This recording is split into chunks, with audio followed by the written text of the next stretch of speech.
Boa noite a todos. Esse aqui tá virado. Eu não tô...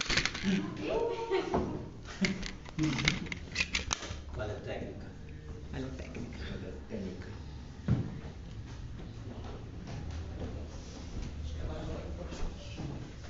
Foi. Isso aí. Então tá, meu povo. Tudo bom? Alguém é a primeira vez aqui na casa hoje? Seja bem-vinda. Nesse frio, né? Mas vai valer a pena. Então, hoje nós vamos falar um pouquinho sobre as verdades ocultas de Qumran, que é este livrinho aqui, que a gente recebeu aqui na casa, que foi psicofonado. Tem 17 livros.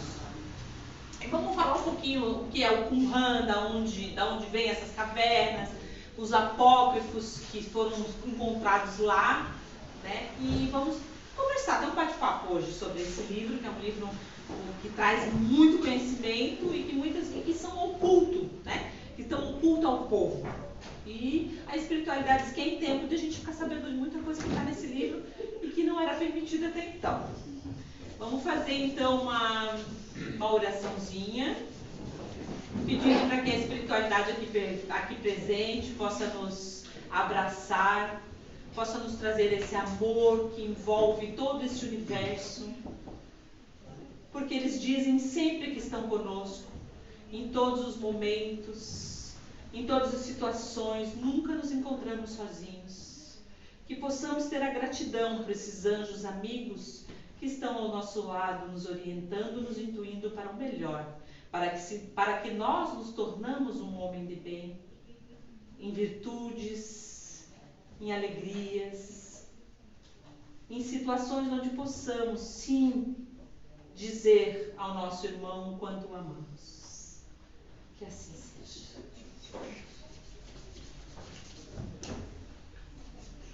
Então vamos lá. Como eu falei, né? Tem 17 livros aqui dentro. Então cada espírito veio psicofonar. O que é psicofonar? Ele incorpora no médium e dita o livro. Então a diferença do psicografado é que o livro psicografado, o espírito pega a mão do médium e escreve. O psicofonado é como se fosse uma incorporação. Então o espírito acopla no médium e fala a história. E aí a gente grava e depois a gente transcreve. Certo? Então cada história dessa foi relatada em 10, 12 áudios. E aí a gente colocou tudo para o papel. Certo? Então cada espírito que veio trouxe a sua emoção ao ditar a história.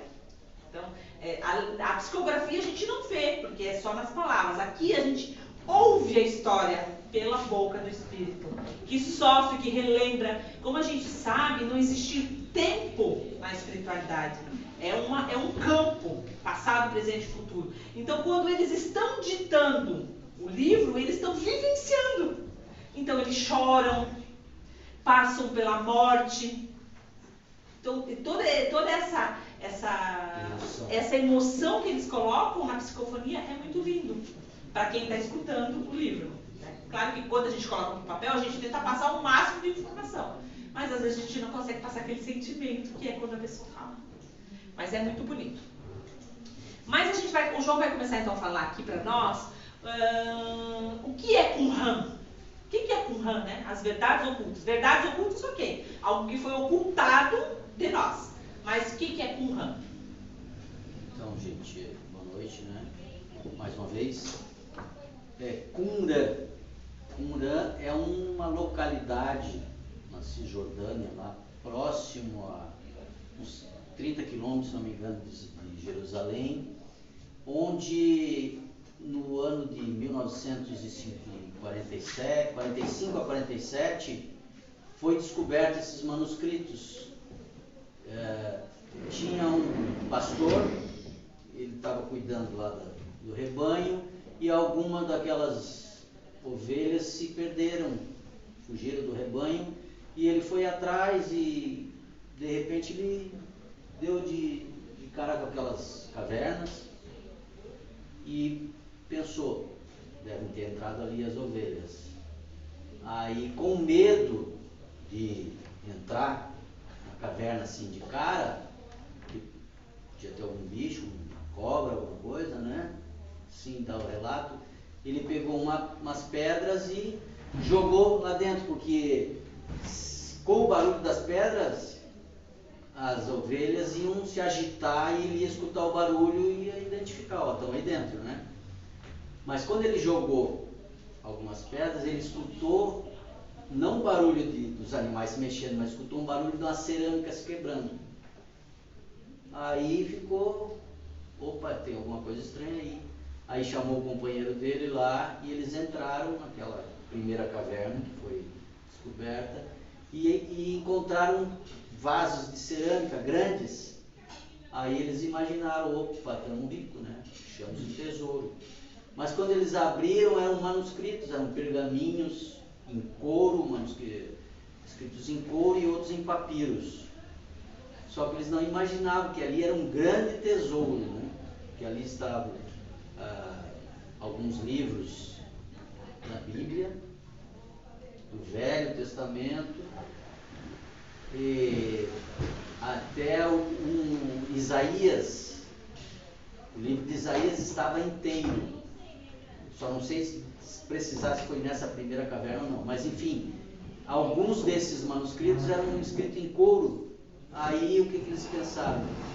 Levaram para um sapateiro lá da região e o sapateiro pensou, bom, vou comprar porque para fazer conserto nos sapatos aí, mas ele foi um pouco mais esperto, ele levou num antiquário lá numa loja.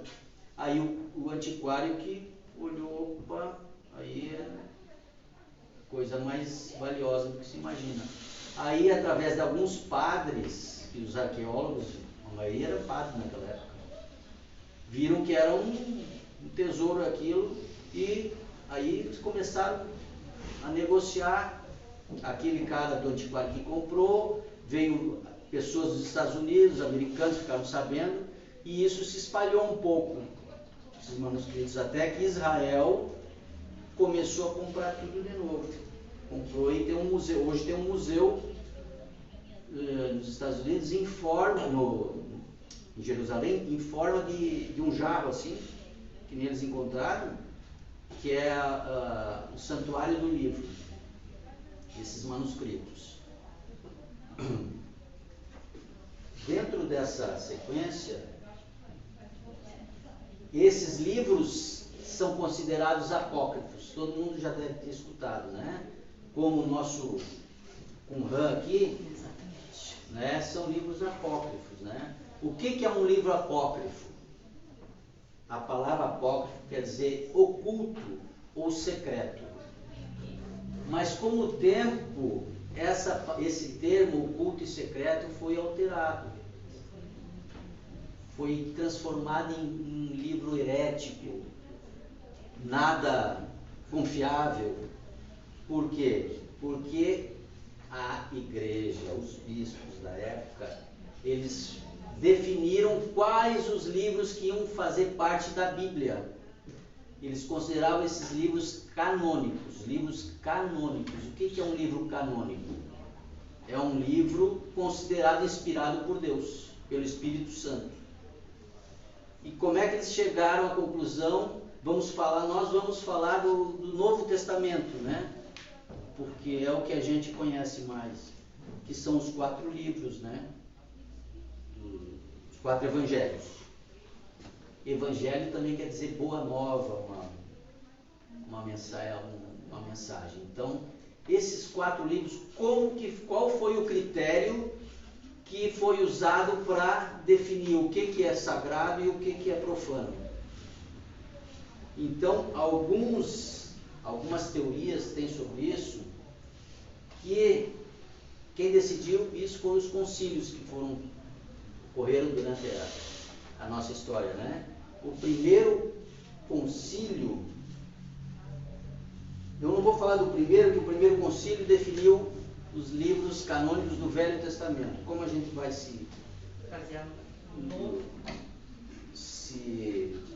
concentrar no Novo Testamento, que a gente mais usa, né?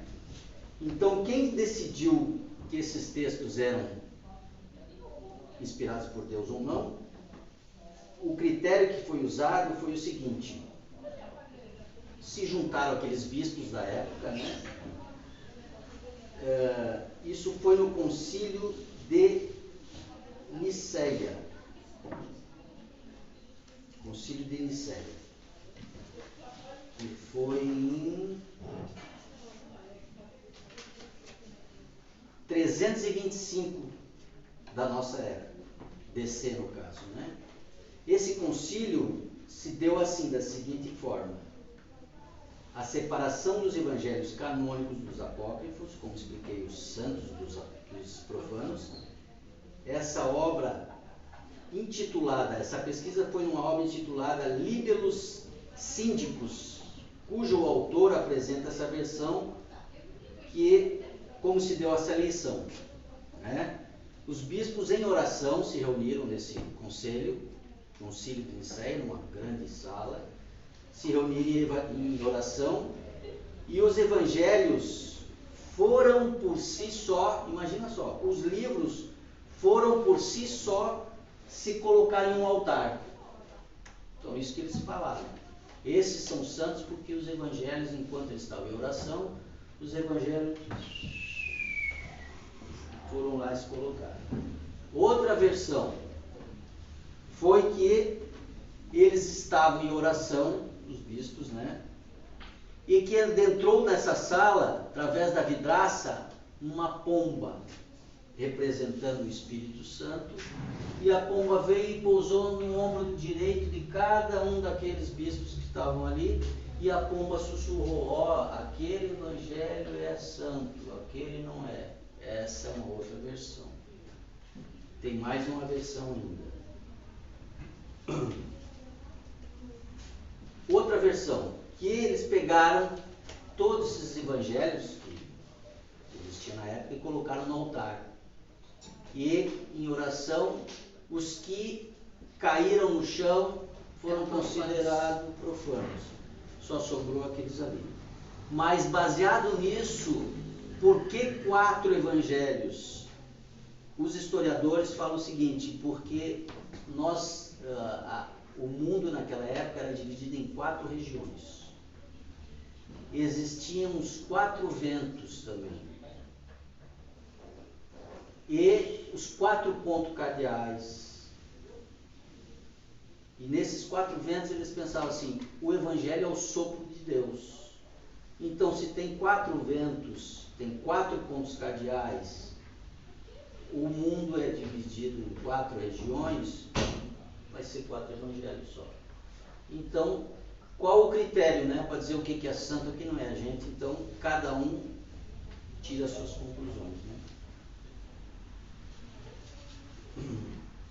Além desses livros apócrifos que foi descoberto lá em Qumran, que era no norte do Mar Morto,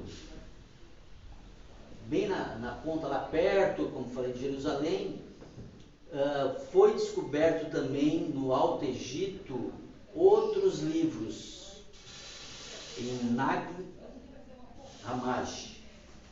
Daí eram livros gnósticos, também considerados apócrifos também.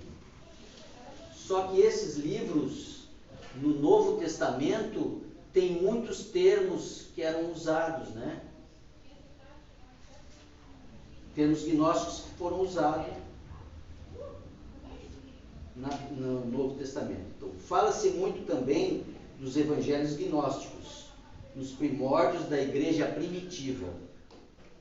O gnosticismo influenciou o cristianismo no primeiro e no segundo século. Gerou uma certa desconforto, pois era uma seita cristã primitiva, né? Basicamente esotérica. O esoterismo tem o esoterismo com S e o esoterismo com X. Aqui é o esoterismo com S, que surgida nesse cristianismo primordial, formulava a ideia do Cristo como uma emanação da essência do pneuma. O pneuma é o Espírito. o pneuma do Pai, e o chamavam de Opis, o símbolo da sabedoria divina, manifestada na matéria. Diziam que Cristo era essa. Nas epístolas de Paulo, no Evangelho de João, no Ato dos Apóstolos, estão cheias de expressões gnósticas, como plenitude, que é o pleroma. O termo é pleroma, mas no Evangelho foi usado plenitude. Emanação, um termo também gnóstico. Aeon, que significa emanação. Coroa ou divindade, que na gnose é conhecido como arconte. A sabedoria é um termo gnóstico também, que se traduz na J-E-H. Glória, que a gente pode ver que todas as igrejas, a maioria, ó glória, e é um termo gnóstico. E a própria igreja depois abomina o gnosticismo, porque a gnose em si, esse esoterismo fala que esse conhecimento é muito restrito para alguns só. Só alguns têm a capacidade de entender essa boa nova, esse evangelho. E aonde entra Qumran, voltando para Qumran, que Qumran é uma comunidade judaica, que são os essênios, é uma tribo judaica também, que são os essênios. E os essênios, eles já têm uma outra visão, uma visão universalista, mais compatível com a ideia de Jesus, né? Jesus veio para todos, veio trazer a boa nova para todos. Não como os judeus, os hebreus da época, que se você não fosse um hebreu geneticamente, você não era considerado, digamos, um filho de Deus. E Jesus já veio com essa boa nova, que todos somos irmãos, né? Ou judeu ou gentil, não interessa. Então, Qumran tem toda essa história dos essênios, que também eles assim se afastaram do templo, e quem fosse um adepto lá, um discípulo, um seguidor dos essênios, eles não aconselhavam a frequentar o templo de Jerusalém, porque eles diziam que o templo lá era impuro, que os sacerdotes lá, eles eram impuros. Por quê? Porque eles tinham como se fosse assim, agiam de má fé. E os essênios, eles, além de ter essa outra visão da reencarnação, da espiritualidade, o templo de Jerusalém, lá, os sacerdotes, eles criaram como se fosse um banco, por exemplo. E a diferença também significativa é que para o templo de Jerusalém, para você atingir a salvação, você conseguir a salvação, você deveria fazer um sacrifício animal. Era através do sacrifício para Deus. Então, você tinha que pegar uma novilha, uma res, levar lá no templo e sacrificar através do sangue do animal. E os essênios, eles se revoltaram com essa situação, porque o que acontecia no templo? Você chegava no templo, com o dinheiro da época, você não conseguia comprar a salvação. Não, porque assim, você tinha que comprar um animal lá no templo. Existia um comércio. Então você chegava com o dinheiro, que era o denário da época, primeiro tinha um câmbio, tinha um banco, digamos que um banco do templo, chegava com o dinheiro lá da época e tu comprava as moedas do templo, que tinha ali o símbolo do templo e tal. Com o dinheiro do templo, tu comprava o animal e aí dava em oferta lá, em sacrifício. Só que o que acontecia? Eles pegavam o animal, levavam lá para trás e faziam tipo aquele teatro, que iam matar o animal, sacrificar, só que eles pegavam o animal e levavam lá para frente para vender de novo. Então, e os essênios, como eram uma tribo judaica também, eles não aceitavam, né? Ficaram sabendo disso. E a Páscoa também era comemorada com sacrifício. Na ceia da Páscoa tinham os animais, né? Por isso que se diz que os essênios não comiam carne, como um repúdio a essa situação. Então a Páscoa era com o pão e o vinho. Tanto é que a ceia de Jesus é pão e vinho, não tem, pode ver que não tem sacrifício, não tem animal na mesa. É mais um indício que Jesus também traz esse ensinamento dos essênios. Em Qumran fala isso. Em Qumran fala que ele estudou com os essênios, trabalhou com eles, sim, aprendeu, e aqui fala que aprendeu e ensinou. E ensinou. Aqui eles falam, além de ele ter aprendido algo, porque Jesus veio praticamente pronto, mas ele, na sua sabedoria e na sua humildade, ele não estava com o copo cheio, ele aprendia e ensinava com os essênios. Sim. Né? João Batista também, ele batizou, João Batista batizava no norte do Mar Morto, que era a região onde foi encontrado os manuscritos aí de Qumran. Qumran é lá perto, no norte do Mar Morto. Então, João Batista também traz o batismo, e se diz que João Batista também foi um essênio, porque lá em Qumran não era só caverna, tinha uma cidadezinha, uma mini cidade, onde existiam muitos poços de batismo, que eles faziam a limpeza. Então, por exemplo, tu entrava naquele poço para te purificar, ainda tem hoje lá. Quem quiser fazer um turismo lá em Qumran, tem, o cara visita as ruínas lá, tem aonde eles entravam naqueles poços, se purificavam e saíam pelo outro lado. São 5, 6 cisternas, eles tinham um sistema avançado de... E também identificaram uma sala onde eles transcreviam os manuscritos.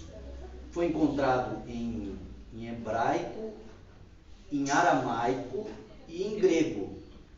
Tipo assim, o aramaico era uma língua universal da época, como se fosse o inglês hoje.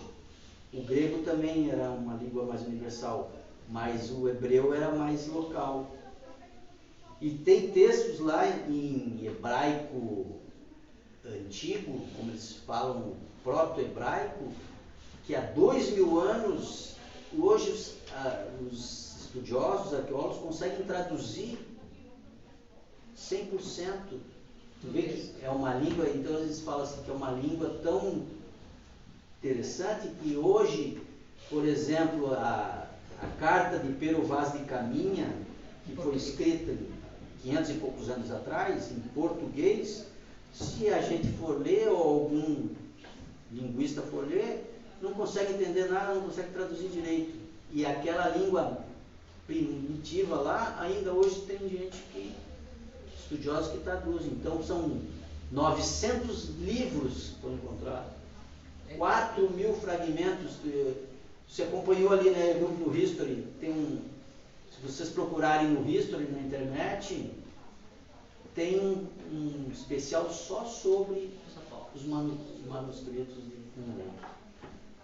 E então a gente chega assim a uma conclusão que não é o que é canônico, que é considerado santo ou apócrifo, a verdade não é absoluta. Não pode ficar ocultada, né? A verdade tem que vir para todos. Só que como veio o livro aqui, As Verdades Ocultas de Qumran, é para trazer à luz, a verdade à luz, e cada um tira suas conclusões. Não é aqueles bispos lá que decidiram o que era santo e o que não era, né? Se faz sentido, né? Você lê um apócrifo, né? Algo que considerado como herege pela Igreja Católica, né? E tu vai ler, tu vai se identificar ou não com aquilo que tu vai ler. Por exemplo, tem o Evangelho de Maria Madalena, né? Que aqui em Qumran diz que foi esposa de Jesus. Né? Então, tem o Evangelho dela. Ela era considerada a plenitude das plenitudes. Ela era considerada a apóstola dos apóstolos, tanto que hoje ela é canonizada pela Igreja Católica.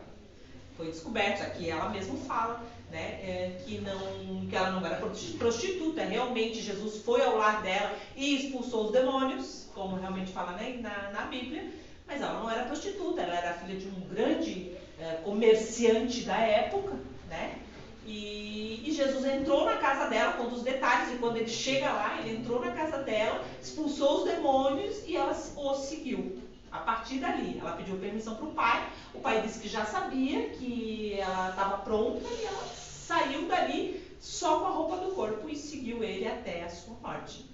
Então, tem muitas coisas aqui nesse livro que trazem a verdade, que nos abrem a consciência de que, por exemplo, né, eu sei que quem é católico sempre vai achar que era a Virgem Maria, né? A Virgem Maria. Não era virgem, ela teve Jesus pelos meios legais, normal, né? Naturais, né? E ela, inclusive, ela tinha outros filhos, inclusive está aqui no livro, mas isso não tira o merecimento dela em hipótese nenhuma, não tira a santidade dela e nem a evolução moral de Maria, pelo contrário, não é porque ela teve um filho, ela estava na Terra encarnada e ela usou os próprios meios, né? Então aqui também fala isso. E fala outras coisas. Por exemplo, eu estou dando uns toquezinhos para vocês terem curiosidade de comprar o livro. Jesus, por exemplo, José de Arimateia, ele foi a Pontos Pilatos pedir o corpo de Jesus. E ele alegou para José de Arimateia, para Pontos Pilatos, que eles iam fazer romaria com o corpo dele.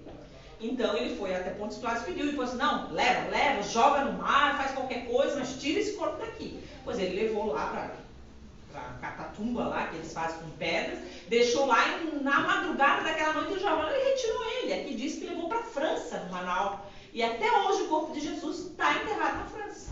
Ele não quis descrever o local, até porque não descreveu o local, porque isso para ele também não interessa, mas aí cai por terra a tal da ressurreição, né? Porque ele voltou em corpo espiritual e não em corpo físico. Apesar de que Jesus, no potencial dele, na moralidade e na granditude dele, ele poderia se materializar. Com certeza se materializar. Poderia se materializar, mas não é uma ressurreição. Há um corpo espiritual materializado. Então aqui também fala que ele desceu no inferno e levou com ele alguns. Então tem coisas que não conflitam com o que está escrito na Bíblia, porque como o João falou, né, não é porque foi considerado canônico que tem inverdades ali, não tem verdades, só verdades, mas ocultaram algumas partes que se fizer um conjunto de conexão, vamos saber que o que aqueles 4 evangelhos estão falando correspondem. Não quer dizer que os 4 evangelhos canônicos não são verdade, porque são também. São, sim. Né? Não tem como negar. É que assim, é que houve muito interesse político, econômico da época também, né? Tem muito interesse. Por exemplo, né, na época que então a Igreja Católica exaltou Maria como virgem, por quê? Porque na época eles eram machistas, totalmente patriarcas, certo? Vamos colocar uma mulher ao lado de Jesus, vamos colocar Maria Madalena? Não, uma esposa? Não, porque os padres nem sequer casam, né? Então vamos colocar a mãe. Poxa, mas a mãe não tinha tanta visão a mãe naquela época, porque era uma sociedade patriarca. Então vamos colocar a mãe, mas então vamos dizer que ela era virgem, né? Exaltar para poder então levar na frente tudo que eles consideravam como verdades, né? No caso, políticas, religiosas, né? Manter o controle, o cabresto.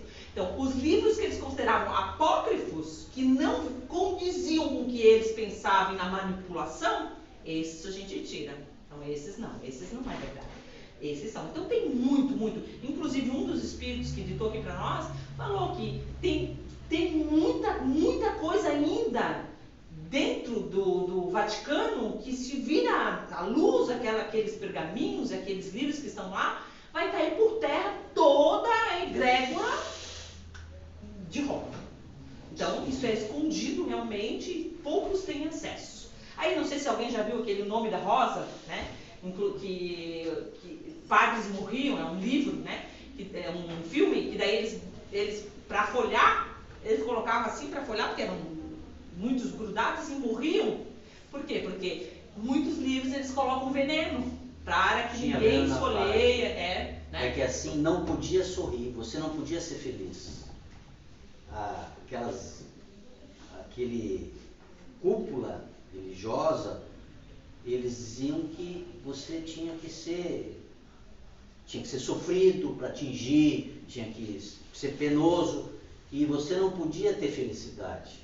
E aquele livro mostrava o contrário, que Jesus era um cara que veio para trazer a felicidade, a alegria, a boa nova. Isso, então era envenenado o livro, ninguém sabia, viu, o livro é amaldiçoado, não pode ler porque o cara vai ler e morre. Mas depois foi descoberto que era envenenado bem na onde o cara virava a página. Aí a maldição era o veneno, não era? Então, eu vou ler aqui para vocês o prefácio desse livro, que eu acho muito interessante. Foi ditado por Lucas, esse prefácio, que ele fala assim: caro leitor, devo enfatizar que, nesta obra, você vai se deparar com um ambiente idêntico ao exposto em todas as obras bíblicas, condizentes ao momento da terra que foi entregue a Jesus. Ao longo da história, muitas obras lançadas, principalmente desde o advento tipográfico, quando a primeira Bíblia impressa foi trazida ao mundo, onde hoje é conhecido como o Reino da Alemanha. As obras a respeito do Messias difundiram-se grandiosamente pelo planeta. Tomamos para nós Jesus, ou Yeshua, como será transcrito nesta obra. Aqui eles tratam Jesus como Yeshua, como eles chamavam ele lá na época, sendo ele um mentor e governador desta galáxia, em um total deste universo que nos cerca, e fez o uso do Espírito encarnado na terra, de seu nome e de sua memória, para construir toda a história que hoje se apresenta aos vossos olhos. Quem poder dizer que dentro desse contexto apresentado tudo é verdade, a presença de elementos mentirosos, manipuladores da única verdade, assim como não sabemos identificar o que é claro e o que é escuro. Nesta emocionante história que aborda a vida do Messias, conhecida com o advento bíblico, porém agora nesta obra, As Verdades Ocultas de Qumran, traz para você, caro leitor, uma expressa identidade lógica e verdadeira de Jesus, aquele que iniciou sua jornada em seu nascimento sob o cuidado de seus pais. Neste livro, abordamos toda a cultura atemporal presente no início do milênio primordial, retratando o fenômeno da contagem do tempo a partir do nascimento de Jesus. Trazemos ao vosso conhecimento um quadro geral, espontâneo dos fatores históricos e no momento ao qual foram transcritos no perispírito terreno. Nesta literatura, você identificará Yeshua de Nazaré como um homem comum, imbuído de matéria, um espírito encarnado com a missão divina, sendo encaminhado à terra pelas ordenações do Pai Yahvé. Você identificará no seu dia a dia, no dia a dia de Jesus, as analogias claras e lógicas dos acontecimentos, dos sentimentos e dos movimentos originados por Yeshua, também conhecido como Jesus Cristo. Identificará o padrão das palavras, a nomenclatura cristã pregada, observará que o Cristo nada mais é do que uma marca instituída pela Igreja Católica, que tomou para si o advento do cristianismo como o intuito de salvar o império que ruía. E efetivou esse fato a partir dos meados dos anos 300, após o nascimento de Jesus. O Concílio de Nicéia recolheu todos os pergaminhos que se tinha conhecido na época e promoveu uma manipulação clara e lógica da verdadeira história de Yeshua, onde muitos frutos da realidade foram postos na fogueira. Assim como se faz no final do século XIX, com as obras do Kardec, assim como se fez com as obras de gênios da astronomia, astrologia, matemática e ciências afins no período conhecido como Grande Inquisição. Assim como grandes pergaminhos foram inseridos por uma busca incessante pela antiga igreja, constituindo as grandes cruzadas para impedir que a verdadeira identidade de Jesus viesse à tona. Então vós, diante desta leitura, tomando conhecimento de uma verdade incessante que mais cedo ou mais tarde virá à tona, com o advento científico atual do mundo, com a evolução moral que o mundo passa, as promessas de Yahvé, através do primeiro grande codificador, Jesus, fazem-se concretizada agora em mais um capítulo retratado pela regeneração da moral humana. É com grande orgulho que entrego a vós os relatos de vários anciões, várias pessoas, apóstolos, conhecidos da história do Cristo, e a partir desta leitura estará você convidado a adotar para a sua vida a imagem de Yeshua, de Jesus, e não a cruz que o crucificou. É a partir desta obra que se inicia a derrogada do Império Romano, dissolvendo as mentiras criadas outrora pela Igreja Católica, pelo papado, que assim traz em sua boca a linguagem do Jesus, pregador, manipulada para favorecer o seu governo insano, mesquinho e altruísta. É com orgulho que entrego a vós esta obra de selo regeneratório da obra humana. Com os cumprimentos, Lucas de Antioquia. Então aqui ele falou mais ou menos o que tem em coligação com o que o João acabou de falar ali, né? De Qumran, do Concílio de Nicéia. E aqui então cada espírito vem contar a sua história. E assim, ó, para mim, a melhor história de Judas, e vocês vão se surpreender. Assim, só para a gente fazer um fechamento. Porque a questão da reencarnação, né, isso foi tirado dos livros sagrados, né, no ano parece que em 526, e reencarnação e ressurreição é essa polêmica, né, na tendência que Jesus foi um essênio, passou pelos essênios. Qual é a visão dos essênios a respeito disso? Os essênios acreditavam na imortalidade da alma, como nós aqui, né, espíritas, espiritualistas, e na sua transmigração. Pregavam que ela descia das regiões etéreas para habitar o corpo físico. Certo? Então é o que nós aqui como espiritualistas, né, a gente sabe que isso aqui é só uma parte da nossa existência.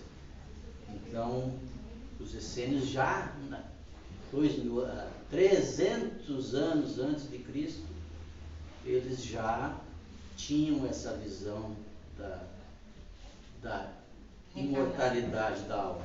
É porque esse termo reencarnação foi então ditado por Kardec. Então apareceu agora, mas aí a imortalidade da alma já vem. Mas no Antigo Egito já se sabia da reencarnação, da transmigração da alma, outros povos, né?